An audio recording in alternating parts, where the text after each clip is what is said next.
Welcome everyone. আপোনালোক সকলোকে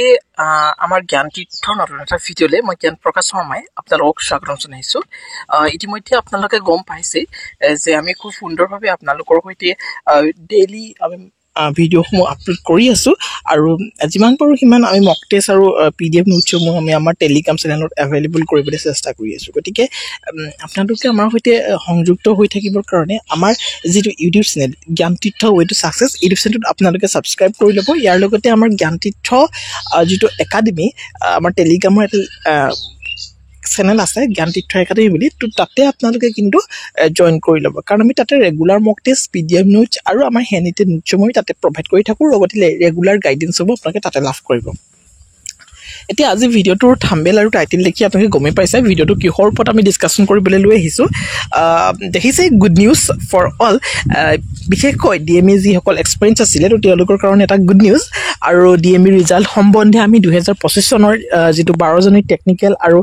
30 মাৰ্চত যিটো নন টেকনিকেলৰ এক্সামিনেশ্যনবিলাক হৈছিলে তো সেইবিলাকৰ আমি ৰিজাল্ট সম্পৰ্কে আলোচনা কৰিম। ঠিক আছে, আপোনালোক সকলোৱে হয়তো গমেই পায়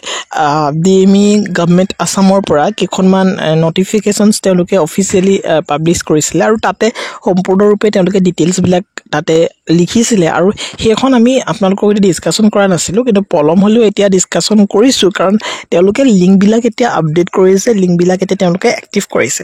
গতিকে ইয়াৰ জৰিয়তে আপোনালোকে কি কৰিব পাৰিব, আপুনি এক্সামটোত কিমান নম্বৰ পাইছে সেই সম্পৰ্কে এতিয়া আপোনালোকে গম পাই যাব আৰু আপোনাৰ ৰেংক কি হ'ব, আপুনি তাতে চিলেকশ্যনছ পাবনে নাপাব, এই সকলোখিনি তথ্য অৰ্থাৎ ৰিজাল্টৰ দৰে গোটেইখিনি তথ্য আপোনালোকে আগতীয়াকৈ লাভ কৰিব। পুনৰ DME এক্সাম হ'ব নেকি, বহুতে সুধি আছে পুনৰ DME এক্সাম হ'বনে নহয়। তো বহুতেই চান্স আছে পুনৰ DME এক্সাম হোৱাটো, কিন্তু এইটো DME এক্সাম আপোনালোকৰ 10 অক্টোবৰৰ যিটো আপোনালোকৰ ৰিক্ৰুইটমেণ্ট কৰিব, তেওঁলোকে এপইণ্টমেণ্ট কৰিব, তো সেই 10 অক্টোবৰৰ এপইণ্টমেণ্টত এইখিনি তাতে ইনক্লুড নাথাকে, কিন্তু বহুখিনি কথা আমি চালি জাৰি চাই কৈছোঁ আৰু এটা ব্যক্তিগত সূত্ৰৰ পৰা আমি গম পাই কৈছোঁ যে অতি সোনকালেই তেওঁলোকে হয়তো এই DME যিখিনি হৈ গ'ল তো এই টেকনিকেল আৰু নন টেকনিকেল এইখিনি তেওঁলোকে হয়তো আপোনালোকৰ এক্সামৰ ৰিজাল্ট দিয়াৰ পাছতে DME খুব সম্ভৱ আপোনালোকৰ কাৰণে পোষ্টবিলাক তেওঁলোকে আকৌ খালী কৰি দিব। প্ৰায় 2000 পোষ্ট আকৌ পুনৰবাৰ ওলাব, গতিকে চিন্তা কৰিবলগীয়া নাই। লগতে গ্ৰেড 4 খিনিতো আছে, গ্ৰেড 4ৰ এক্সামখিনিও তাতে তেওঁলোকে ইনক্লুড কৰি ল'ব।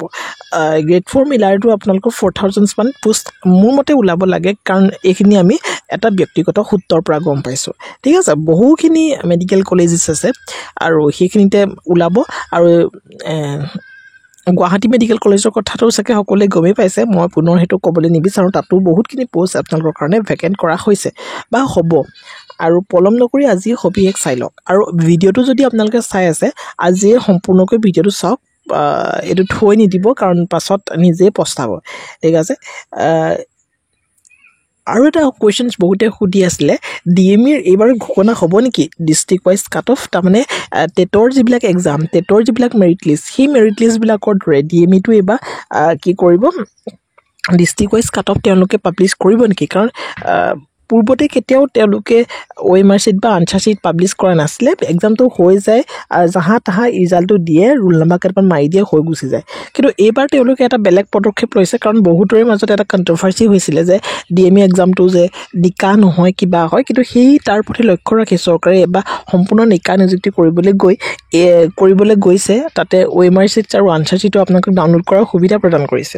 তো ইয়াতে কৈছে এইবাৰ ঘোষণা হ'ব নেকি ডিষ্ট্ৰিক্ট ৱাইজ কাট অফ, গতিকে ডিষ্ট্ৰিক্ট ৱাইজ কাট অফ ঘোষণা হ'ব নেকি এই সম্পৰ্কে বহুতে সুধিছে, কিন্তু এই সম্বন্ধে আমি ডিটেইলছত পৰৱৰ্তী সময়ত আলোচনা কৰিম। ঠিক আছে, চ' মই ডাইৰেক্টলি তেওঁলোকৰ অফিচিয়েল যিটো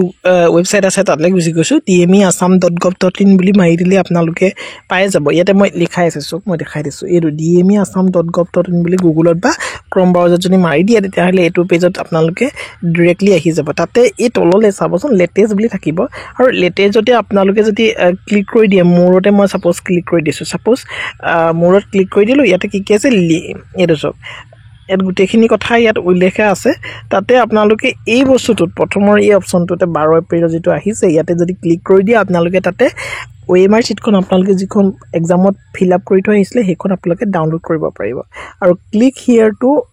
ডাউনলোড ইয়াতে ক্লিক কৰি দিব, তাতে অ'কে যদি কৰি দিয়ে তেতিয়াহ'লে ইয়াতে এনেকৈ ধৰণে আহি যাব তেওঁলোকৰ অফিচিয়েল যিটো websites government of Assam directorate of medical educations Assam directorate of health service Assam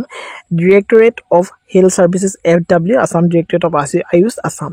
তো ইয়াতে চব গোটেইখিনি আছেই তেওঁলোকৰ কাৰণে হেল্প ডেস্ক নাম্বাৰটো দিছে এইটো 10টাৰ পৰা 5টা বজালৈকে আপোনালোকে মুকলি হৈ থাকিব আপোনালোকে ফোন কৰি সুধিব পাৰিব হোম আৰু কণ্টেক্ট আছ আপোনালোকে কৰিব পাৰিব ইয়াতে চাওক log in for OMR answer sheets download grade 3 technical post তাতে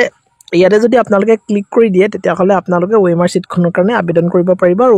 OMR শ্বীটখন পাই যাব ইয়াতে আমি ক্লিক কৰি দিছোঁ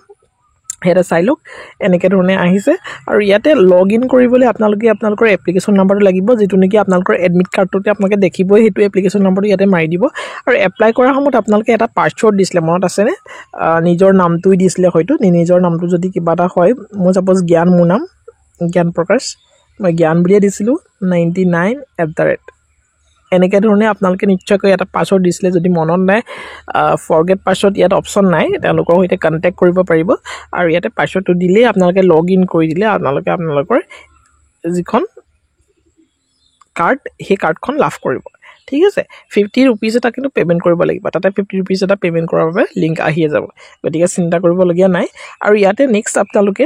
আনচাৰ কিখন ক'ত পাব বহুতে চিন্তা কৰি থাকে ইয়াতে ক্লিক কৰিব আৰু ইয়াতে আপোনালোকৰ কাৰণে এটা বহুত এটা ভাল অপচন দি দিছে যেটো সাধাৰণতে সেন্ট্ৰেল গভৰ্ণমেণ্ট এক্সাম বিলাকতে সাধাৰণতে দিয়া দেখা যায় বিশেষকৈ সিটেটত খুবেই দিয়ে চেলেঞ্জ কৰিব পাৰে চেলেঞ্জ কৰিবলৈ এটা অপচন দিয়ে ইয়াতে চেলেঞ্জ কৰিবলৈ দিছে খালি হে চেলেঞ্জ কৰিলে আপোনালোকে 500 টকা এটা দিব লাগিব এটা কোৱেশ্চনত ঠিক আছে তো ইয়াতে লিখি দিছে আপোনালোকে যদি কিবা কোৱেশ্চনছ বলে এটো নহয় আনসাৰ কি যেটো আছে আনসাৰ কিখনত দিয়া থাকে কোৱেশ্চনছ যদি বলে এটো নহয় বি হ'ব লাগিছিল বা সি হ'ব লাগিছিল তেতিয়াহ'লে আপোনালোকে চেলেঞ্জ কৰিব পাৰিব আৰু চেলেঞ্জ কৰাৰ লিংকটো তেওঁলোকে দি দিছে আৰু খালি আপোনালোকে 500 টকা এটা পেমেন্ট কৰিব লাগিব আৰু ইয়াতে সক চেলেঞ্জ টু প্ৰভিজনেল আনসাৰ কি দেখিছে ইয়াতে মই ক্লিক কৰি দিছো ক্লিক কৰি দিয়াৰ লগে লগে ইয়াতে সব ইয়াতে চেলেঞ্জ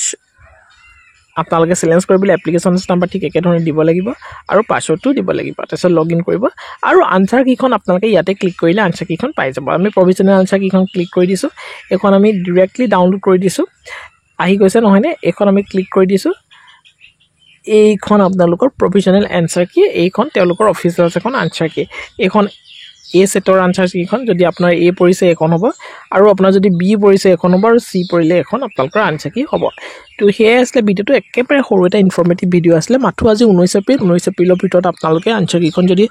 OMR শীটখন যদি প্ৰয়োজন হৈছে আপোনালোকৰ যদি লাগে যদি কনফিউজন আছে যদি কিমান মাৰ্কস পাইছে আপোনালোকে জানিবলৈ মন আছে বা সিলেকশন পাবনে নাপায় বা ভাল মাৰ্কস পাইছে যদি তেতিয়াহ'লে ডেফিনেটলি আপোনালোকে 50 টকা মাত্ৰ 50 रुपीज এটা পেমেন্ট কৰি আপোনালোকে নিজৰ আনসাৰ শীটখন ডাউনলোড কৰি ল'ব পাৰিব তো thank you so much see you in next video